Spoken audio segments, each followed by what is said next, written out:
Welcome to ये complete class. आज हम बात करेंगे करंट अफेयर्स के कुछ महत्वपूर्ण क्वेश्चन के बारे में तथा जीएस से रिलेटेड कुछ महत्वपूर्ण क्वेश्चन के बारे में और उससे संबंधित इम्पॉर्टेंट फैक्ट्स के बारे में। तो चलिए शुरू करते हैं आज का important topic, top current affairs of the day. तो आज का हमारा पहला क्वेश्चन है जो कि आपके स्क्रीन पर दिख रहा होगा।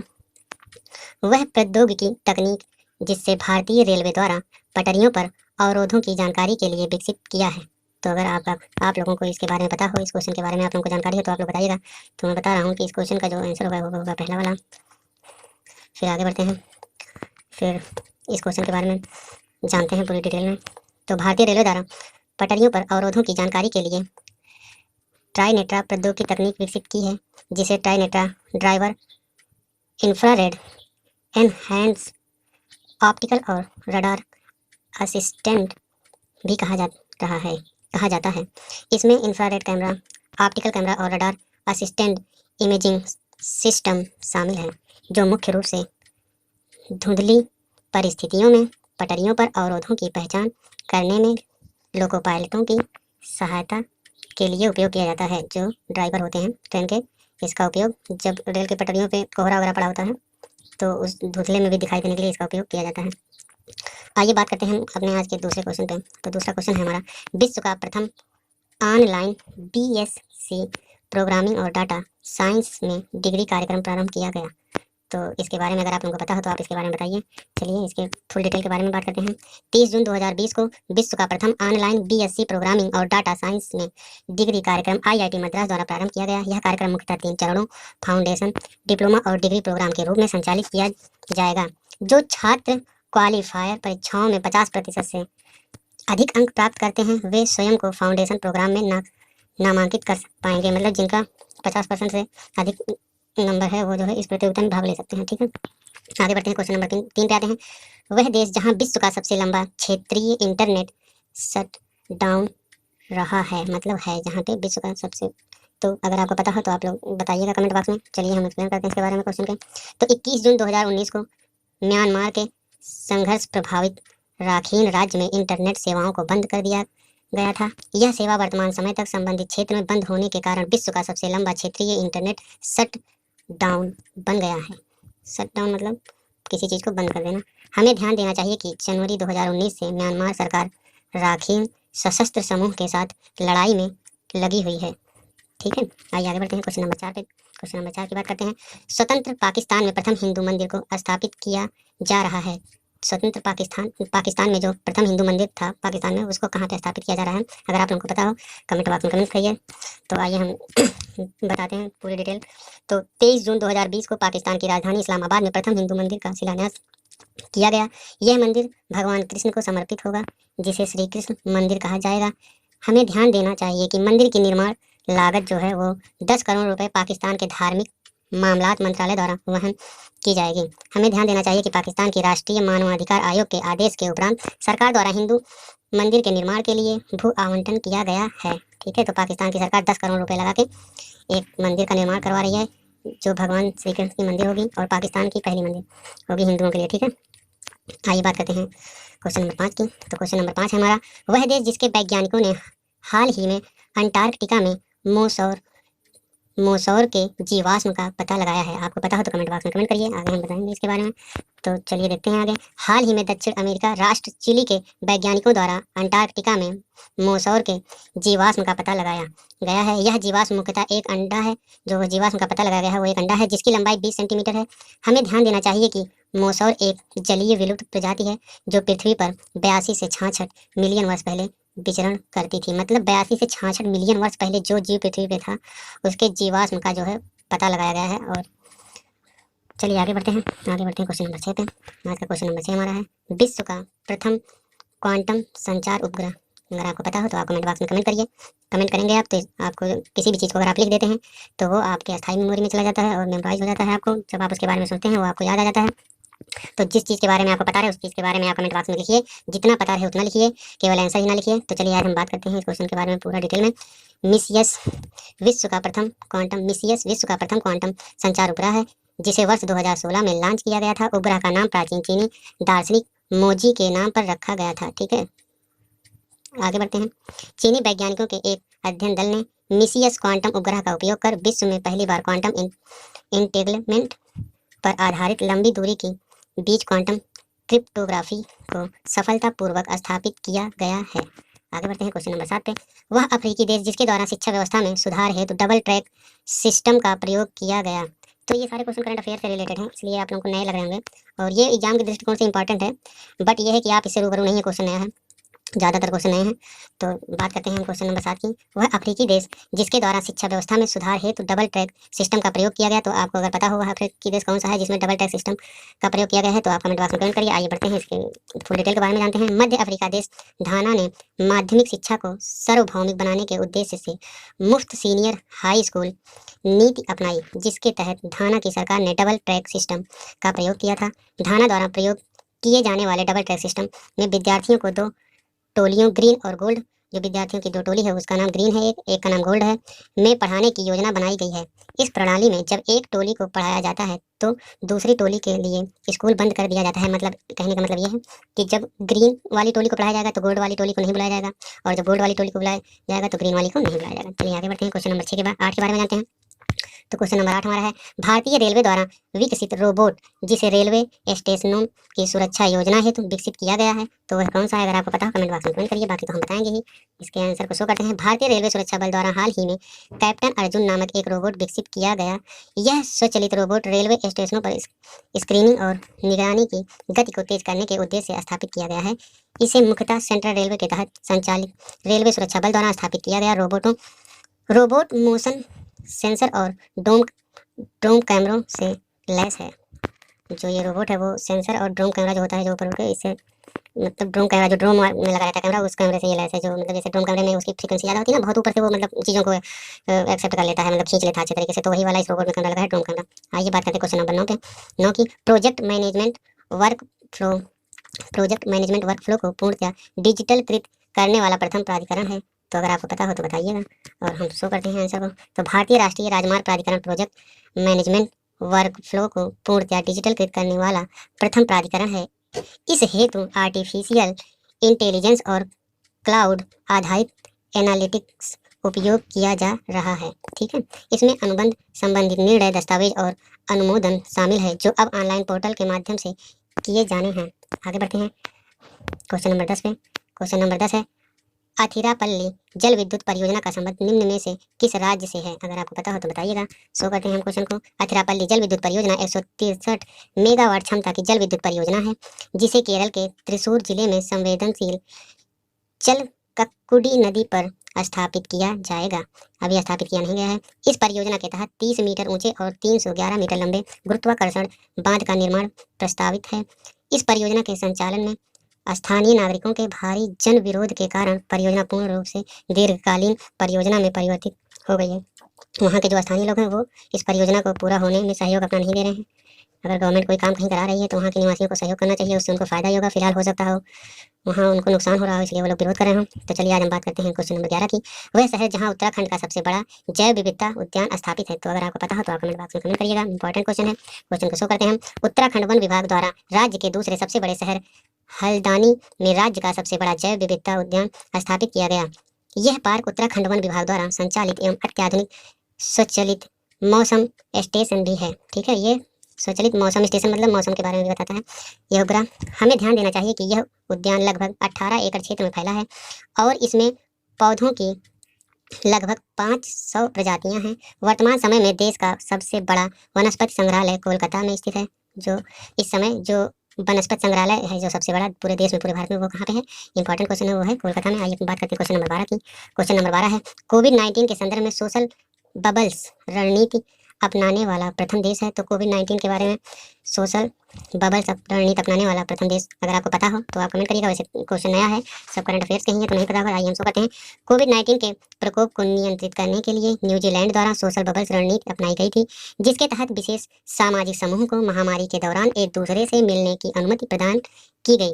इस मॉडल के तहत यदि किसी व्यक्ति में कोविड-19 के लक्षण पाए जाते हैं तो उस स्थिति में संक्रमण के प्रसार को रोकने के लिए समूह के सभी लोगों को क्वारंटाइन कर दिया जाएगा। इस छूट का उद्देश्य कोविड-19 संक्रमण की श्रृंखला के खतरे को सीमित रखते हुए लोगों पर जो है इसका उपचार लोगों पर इसका प्रयोग किया जाता है। क्वेश्चन कट गया है। आगे बढ़ते हैं क्वेश्चन नंबर 13 पे।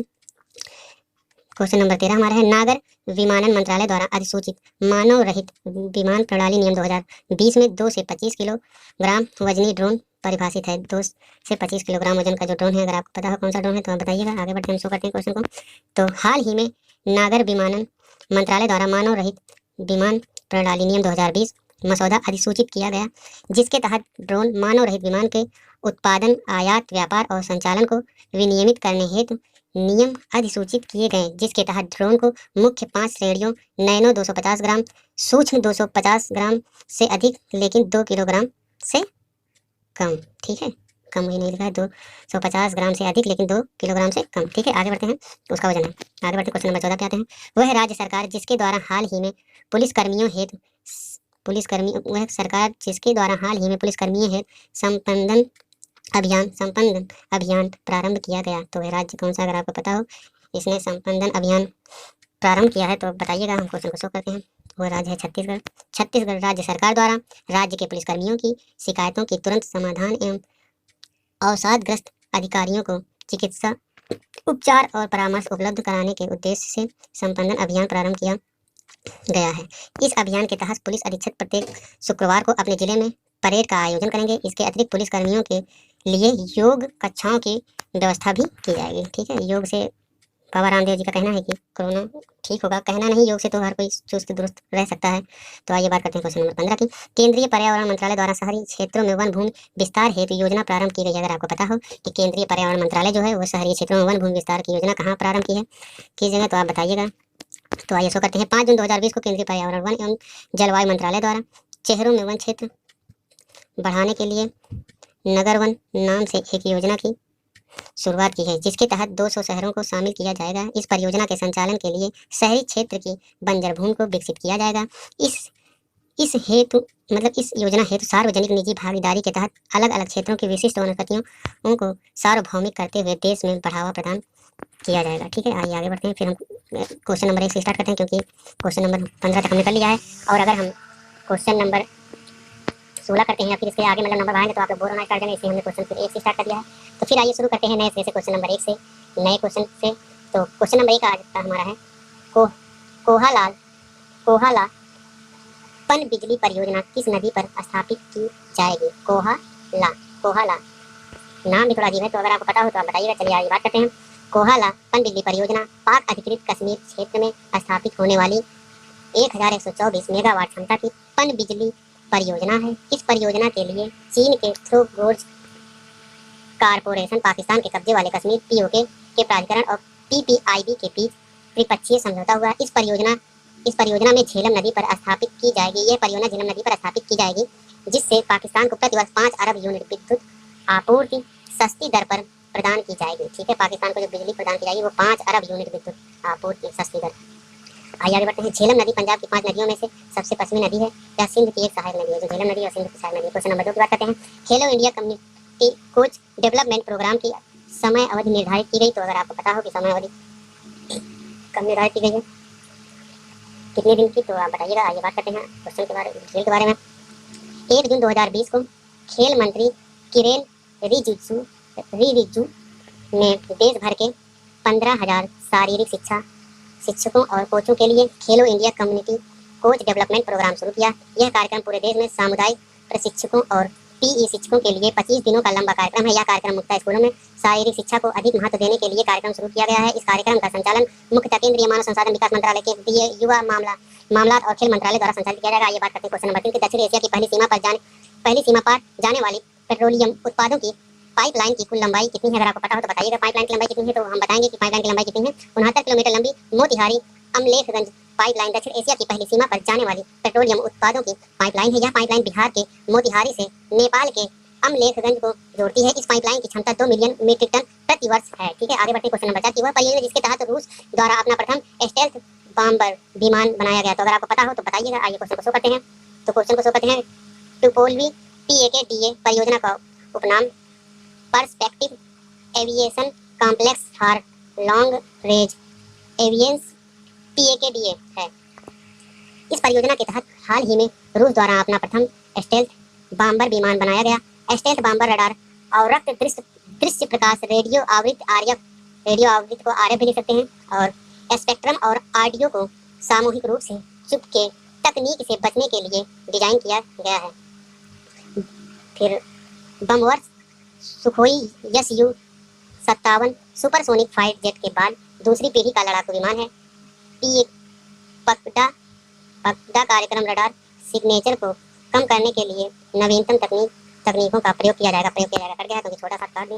निम्नलिखित में से चीता प्रजाति की उप प्रजाति नहीं है, तो आपको बताना है कि चीता जो प्रजाति है वो उसकी उप प्रजाति कौन सी नहीं है, कौन कौन सी है, कहाँ पे, किस जगह। और बात करते हैं तो चीता अफ्रीका और मध्य ईरान में विचरण करने वाली बिल्ली है। चीता जो है, चीता वो एक बिल्ली है, अफ्रीका और मध्य ईरान में विचरण करती है, मतलब घूमती रहती है। यह 80 से 128 किलोमीटर प्रति घंटा की रफ्तार से दौड़ने वाली सबसे तेज जमीनी जानवर है। चीता प्रजाति मुख्यतः 4 उपप्रजातियां हैं। नंबर 1 दक्षिण पूर्वी अफ्रीकी चीता, नंबर 2 है एशियाई चीता, नंबर 3 है पूर्वोत्तर अफ्रीकी चीता, नंबर 4 है नॉर्थ वेस्ट अफ्रीकी चीता। हाल ही में शोधकर्ताओं के दक्षिण अल्जीरिया में होंगर पर्वत श्रृंखला में नॉर्थ वेस्ट अफ्रीकी चीता उप प्रजाति के सहारन चीता को देखा गया है। सहारन चीता शायद हमको लगता है कि वहाँ नहीं देखने को मिलता, तो अभी हाल ही में वो देखा गया है। क्वेश्चन नंबर 6 की बात करते हैं। वह शहर जहाँ देश की प्रथम अपशिष्ट रिसाइकिल इकाई स्थापित है, तो वह शहर कौन सा, अगर आपको पता हो कमेंट बॉक्स में कमेंट करिए। क्वेश्चन कौन सा करते हैं। तीन केंद्र सरकार ने भारत की प्रौद्योगिकी राजधानी के रूप में विकसित बेंगलुरु कर्नाटक में देश की प्रथम अत्याधुनिक अपशिष्ट रिसाइकिल इकाई को स्थापित की गई है। यह सरकारी क्षेत्र में स्थापित होने वाली देश की प्रथम अपशिष्ट रिसाइकिल इकाई है। यह रिसाइकिल इकाई केंद्रीय रसायन और उर्वरक मंत्रालय द्वारा स्थापित है। आइए बात करते हैं क्वेश्चन नंबर 7 की। क्वेश्चन नंबर 7 हमारा है, वह राज्य सरकार जिसके द्वारा खेल को एक औद्योगिक दर्जा प्रदान किया गया। अगर आपको पता है कि खेल को औद्योगिक दर्जा किस सरकार द्वारा प्रदान किया गया है, तो आप बताइएगा। आइए शुरू करते हैं। हाल ही में मिजोरम राज्य सरकार द्वारा राज्य में खेल क्षेत्र को बढ़ावा प्रदान करने के लिए खेलों को उद्योग का दर्जा प्रदान करने संबंधी प्रस्ताव को स्वीकृत प्रदान की गई। यह खेलों के समग्र विकास के प्रति राज्यों की प्रतिबद्धता को दर्शाता है। मिजोरम राज्य को खेल के प्रति महान हितों के लिए जाना जाता है। उत्तर पूर्व राज्यों के सभी फुटबॉलरों में से मिजोरम में फुटबॉल खिलाड़ियों का पुल है जो भारत के प्रमुख क्लबों में खेलते हैं। इंडियन सुपर लीग को भारत में शीर्ष फुटबॉल लीग में से एक माना जाता है। लीग में कम से कम 150 खिलाड़ी मिजोरम के हैं। ठीक है, तो मिजोरम जो है वो फुटबॉल खिलाड़ियों का हब है, कहने का मतलब वहाँ से ज़्यादा लोग फुटबॉल खेलते हैं। आइए बात करते हैं क्वेश्चन नंबर 8 की। देश का प्रथम राज्य जहाँ आपदा राहत उपकर अधिरोपित किया गया है, तो आप बताइएगा अगर आपको पता होगा। आइए बात करते हैं। 1 जून 2019 से 2 वर्षों की अवधि के लिए केरल सरकार द्वारा राज्य में 5% से अधिक GST वाली वस्तुओं पर 1% का अतिरिक्त कर अधिरोपित किया गया था। इसके साथ ही केरल आपदा सेस लगाने वाला देश का पहला राज्य बन गया। इस आपदा से उपकर का उद्देश्य राज्य के पुनर्निर्माण हेतु धन जुटाना है, जो कि अगस्त 2018 में आई विनाशकारी बाढ़ के कारण बहुत अधिक प्रभावित हुआ था। हाल ही में केंद्र सरकार कोरोना वायरस कोविड-19 महामारी से प्रभावित है। और आगे बढ़ते हैं तो कोरोना वायरस कोविड-19 महामारी के कारण उत्पन्न वित्तीय संकट से निपटने के लिए, मतलब उसी से निपटने के लिए GST वाली वस्तुओं पर आपदा राहत उपकर अधिरोपित करने पर विचार कर रही है। यह व्यवस्था भारतीय संविधान के अनुच्छेद 269A 4F के तहत 5% वाली स्लैब के अतिरिक्त अन्य सभी स्लैबों पर प्रभावी की जा सकती है। देखिए क्वेश्चन नया है, सब करंट अफेयर का क्वेश्चन है, इसलिए आपको थोड़ा मजा कम आ रहा होगा। शाम की हमारी सेशन होती है वन लाइनर की, उसमें आपको अच्छा लगेगा, लेकिन वो क्वेश्चन जो उसमें रहते हैं वो इंपॉर्टेंट क्वेश्चन रहते हैं उसमें सब, और जो है वो क्वेश्चन आए हुए रहते हैं, तो कहीं कहीं आप उससे रूबरू रहेंगे तो वो भी अच्छा लगेगा। लेकिन करंट अफेयर भी पढ़ना जरूरी है, तो इसलिए हम इस सेशन को करवा रहे हैं। सुबह करंट अफेयर एक क्लास रहती है और एक शाम को। डिब्रू सैखोवा राष्ट्रीय उद्यान किस पूर्वोत्तर भारतीय राज्य में स्थित है, तो वो राज्य है असम। आइए जानते हैं। डिब्रू सैखोवा राष्ट्रीय उद्यान भारत के पूर्वोत्तर राज्य असम के पूर्व में ब्रह्मपुत्र नदी के दक्षिणी तट पर स्थित एक जैव विविधता केंद्र है। डिब्रू सैखोवा राष्ट्रीय उद्यान विश्व के 19 जैव विविधता हॉट स्पॉट वाले क्षेत्रों में से एक है। यह क्षेत्र अपने प्राकृतिक सौंदर्य और विविध वन्य जीव के लिए विश्व भर में प्रसिद्ध है। वर्ष 1999 में भारत सरकार ने इसे राष्ट्रीय उद्यान का दर्जा दिया। हाल ही में असम सरकार द्वारा इंडियन ऑयल लिमिटेड को नेशनल पार्क के प्रमुख अन्वेषण पर्यावरण स्वीकृति प्रदान की गई है। आगे थोड़ा वीडियो कट गया है, तो उतना आपके लिए काफी है फिलहाल, कट गया है फिर। आइए बात करते हैं क्वेश्चन नंबर 10 की। भारतीय मौसम विज्ञान विभाग चेतावनी प्रणालियों को प्रमुख कितने श्रेणियों में विभाजित किया जाता है, तो अगर आपको पता हो तो बताइएगा कितनी श्रेणी में विभाजित किया जाता है। वर्ष 1875 में स्थापित भारतीय मौसम विज्ञान विभाग केंद्रीय पृथ्वी विज्ञान मंत्रालय की एजेंसी है, जिसका मुख्य उद्देश्य मौसम संबंधी टिप्पणियों और मौसम पूर्वानुमान करना है। यह कार्यक्रम भारतीय राष्ट्रीय महासागर सूचना सेवा केंद्र के सहयोग से संपादित किया जाता है। मौसम विभाग की चेतावनी को मुख्यतः 3 श्रेणियों में बांटा जाता है। Number 1 yellow alert, number 2 orange alert, number 3 red alert. ठीक है, IMD था, फिर वो उसका कोई मतलब नहीं, इसलिए काट दिए हैं। फिर क्वेश्चन यहाँ तक 15 उधर हो गया था और ये कितना हो गया 10 हो गया, 15 10 25 क्वेश्चन हम लोग का हो गया। फिर आइए स्टार्ट करते हैं क्वेश्चन नंबर 1 से। फिर से वह नदी जल प्राधिकरण जिससे अमेरिका की टेनेसी घाटी प्राधिकरण के आधार पर स्थापित किया गया था, तो अगर पता हो तो बताइएगा कौन सी नदी है। वर्ष 1948 में अमेरिका की टेनेसी घाटी प्राधिकरण के आधार पर दामोदर घाटी परियोजना की स्थापना की गई थी। ये क्वेश्चन जीएस का है, पुराना क्वेश्चन, जिसके तहत कुल 5 प्रमुख बांधों का निर्माण किया जाना प्रस्तावित था। दामोदर नदी हुगली नदी की एक सहायक नदी है। दामोदर नदी जो है वो हुगली नदी में आके गिरती है, उसकी सहायक नदी है। हाल ही में भारत सरकार, पश्चिम बंगाल राज्य सरकार और विश्व बैंक के मध्य दामोदर घाटी कमान क्षेत्र में सिंचाई सेवा को बढ़ावा प्रदान करने हेतु 145 योजनाओं को शुरू किया है। आइए आगे बढ़ते हैं। घाटी परियोजना की स्थापना की गई थी, जिसके तहत कुल 5, ये वही है, $145 मिलियन, ये 145 हम गलत पढ़ते, $145 मिलियन ऋण समझौते पर अनुबंधन किया गया। नदी का उद्गम झारखंड के छोटा नागपुर पठार की पहाड़ियों में होता है। नदी की कुल लंबाई लगभग 541 किलोमीटर है, जिसका आधा हिस्सा झारखंड में तथा आधा पश्चिम बंगाल में है। अगर कुछ थोड़ा बहुत इधर उधर पढ़ दी हो तो उसके लिए सॉरी, आप वीडियो को रोक के देख सकते हैं, पढ़ लीजिएगा आराम से। श्री चित्रा तिरुवंत इंस्टीट्यूट ऑफ मेडिकल साइंसेज निम्नलिखित में से किस राज्य में स्थित है, तो राज्य केरल में स्थित है, इसको शो कर दिया था हमने। Shri Chitra Tirunal institute for medical sciences and technology वर्ष 1976 में तिरुवनंतपुरम केरल में स्थापित एक स्वायत्त मेडिकल स्कूल और राष्ट्रीय महत्व संस्था है। संस्था का जो नाम है वह है त्रिवणकोर के अंतिम महाराज चिरिरा थिरुनल बलराम वर्मा के नाम पर रखा गया है। यह संस्था भारत सरकार के विज्ञान और प्रौद्योगिकी विभाग के प्रशासनिक नियंत्रण में सेवारत है। हाल ही में संस्था द्वारा आयरन मैग्नीज मिश्र धातु का बायोडिग्रेडेबल प्रत्यारोपण विकसित किया है। अंतिम महाराज चिरिरा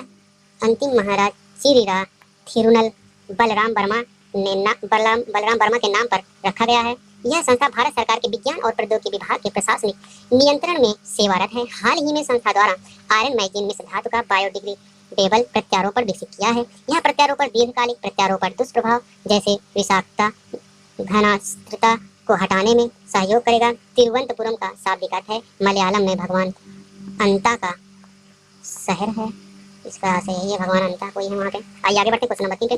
वह राज्य जहाँ क्षेत्रफल की दृष्टि से विश्व का सबसे बड़ा सोलर पार्क स्थापित किया गया, तो अगर आपको पता हो तो बताइएगा, हम बताते हैं इस राज्य के बारे में कौन सा है। राज्य के जोधपुर में स्थित भड़ला सोलर पार्क क्षेत्र की दृष्टि से विश्व का सबसे बड़ा सोलर पार्क बन गया है। अभी इसके पहले गुजरात था, अब भड़ला सोलर पार्क क्षेत्र बन गया जो राजस्थान में स्थित है, जोधपुर में। तो यह सोलर पार्क 14,000 एकड़ क्षेत्र में फैला है। यहाँ 18 बड़ी कंपनियों के कुल 36 सोलर प्लांट स्थापित है। यह सोलर पार्क कुल 300 मेगावाट उत्पादन के साथ मेरकाम इंडिया संस्था द्वारा भड़ला को विश्व का सबसे बड़ा सोलर प्लांट घोषित किया है। हमें ध्यान देना चाहिए कि इससे पूर्व कर्नाटक के तुमुक जिले में पावागढ़ सोलर पार्क शक्ति स्थल 13,000 एकड़ क्षेत्र को विश्व का सबसे बड़ा सोलर पार्क माना जाता था। अब ये प्लांट गुजरात में चल रहा है, वो इससे बड़ा था, अभी वो कंप्लीट नहीं हुआ फिलहाल। कर्नाटक स्थित बन्नेरघट्टा जैविक उद्यान को राष्ट्रीय उद्यान के रूप में स्थापित किया गया, तो अगर आपको पता हो तो बताइएगा। कर्नाटक के बेंगलुरु में स्थित बन्नेरघट्टा उद्यान की स्थापना वर्ष 1972 में की गई थी, जिसे वर्ष 1974 में राष्ट्रीय उद्यान घोषित किया गया। वर्ष 2002 में उद्यान के एक हिस्से को जैविक रिजर्व बना दिया गया, जिसे बन्नेरघट्टा जैविक उद्यान कहा जाता है। एनिमल एडॉप्टेशन प्रोग्राम के अनुसार उद्यान के वन्य जीवों के भरण पोषण, चिकित्सीय देखभाल खर्चे में सहयोग राशि को आयकर अधिनियम की धारा 80G दान से संबंधित के तहत कर में छूट देने का प्रावधान भी है। कर्नाटक का चिड़ियाघर प्राधिकरण और Ashok trust for research in ecology and environment Bengaluru सहयोगी एजेंसियां 2006 में देश का पहला तितली पार्क यहीं स्थापित किया गया है। क्वेश्चन नंबर 5 की बात करते हैं। वैज्ञानिक विश्लेषण के अनुसार कोविड-19 के संदर्भ में एंजाइम को पुरुष संक्रमण का कारण माना गया है, तो वह कौन है? अगर आपको पता कौन सा एंजाइम बताइएगा। ACE2 एंजाइम को एंजियोटेंसिन क्वार्टिंग एंजाइम कहा जाता है। यह एंजाइम फेफड़ों, धमनियों, हृदय गुर्दे और आंतों में कोशिकाओं की बाहरी सतह कोशिका झिल्ली से जुड़ा होता है। हृदय रोगों को ठीक करने के लिए ACE अवरोधक दवाओं का उपयोग किया जाता है। यह एंजाइम महिलाओं की अपेक्षा मुख्यतः पुरुषों में अधिक पाया जाता है। हाल ही में ऑक्सफोर्ड यूनिवर्सिटी है के यूरोपीय हार्ट जर्नल में प्रकाशित शोध के अनुसार ACE2 एंजाइम को कोविड-19 के पुरुष संक्रमण का एक संवेदनशील कारण माना गया है। इस शोध के कारण ACE2 एंजाइम कोविड-19 वायरस के लिए मुख्य प्रवेश बिंदु के रूप में कार्य करता है। आगे बढ़ते हैं क्वेश्चन नंबर 6। क्वेश्चन नंबर 6 राष्ट्रीय एरोस्पेस प्रयोगशाला द्वारा नवविकसित नॉन इन्वेसिव BIPAP वेंटिलेटर का नाम है, तो अगर नाम पता हो वेंटिलेटर कौन है तो आप नाम बताइएगा। वैज्ञानिक तथा प्रौद्योगिकी अनुसंधान परिषद की नेशनल एरोस्पेस कोविड-19 से संक्रमित रोगियों का इलाज करने के लिए एक नॉन इन्वेसिव बीपैप वेंटिलेटर स्वस्थ वायु विकसित किया है। स्वस्थ वायु विकसित किया है ये कोई संस्था है। ये एक वेंटिलेटर मशीन है जो गंभीर रूप से असमर्थ रोगी द्वारा सांस लेने वाली हवा को फेफड़ों के अंदर एवं बाहर ले जाने के लिए यांत्रिक वेंटिलेटर प्रदान करती है। इस वेंटिलेटर मशीन का सबसे अधिक लाभ यह है कि इसके इस्तेमाल के लिए किसी स्पेशल नर्सिंग की आवश्यकता नहीं होती है। इसे स्वदेशी उपकरण एवं तकनीकी से तैयार किया गया है। इसकी मान्यता जो है NABL की मान्यता प्राप्त है। इसको NABL उसका फुल फॉर्म वगैरह सब लिखा गया है। नेशनल पढ़ लीजिएगा अपना, आगे बढ़ते हैं। एजेंसियों ने प्रमाणित किया है। राष्ट्रीय एरोस्पेस प्रयोगशाला NAL भारत की दूसरी सबसे बड़ी एरोस्पेस कंपनी है। आगे बढ़ते हैं। नेशनल इंस्टीट्यूट ऑफ वायरोलॉजी द्वारा विकसित प्रथम स्वदेशी कोरोना वायरस टेस्ट किट कवच का नाम क्या है?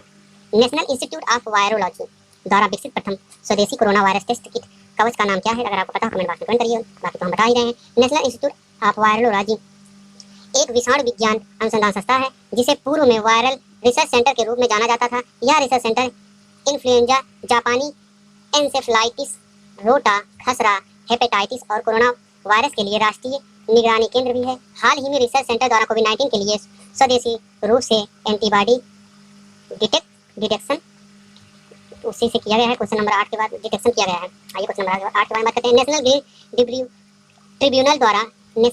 ट्रिब्यूनल द्वारा बीजांग गैस त्रासदी के संबंध में आदेश किस श्रेणी में पारित किया गया है? आपको पता हो तो कमेंट बॉक्स में कमेंट करिए।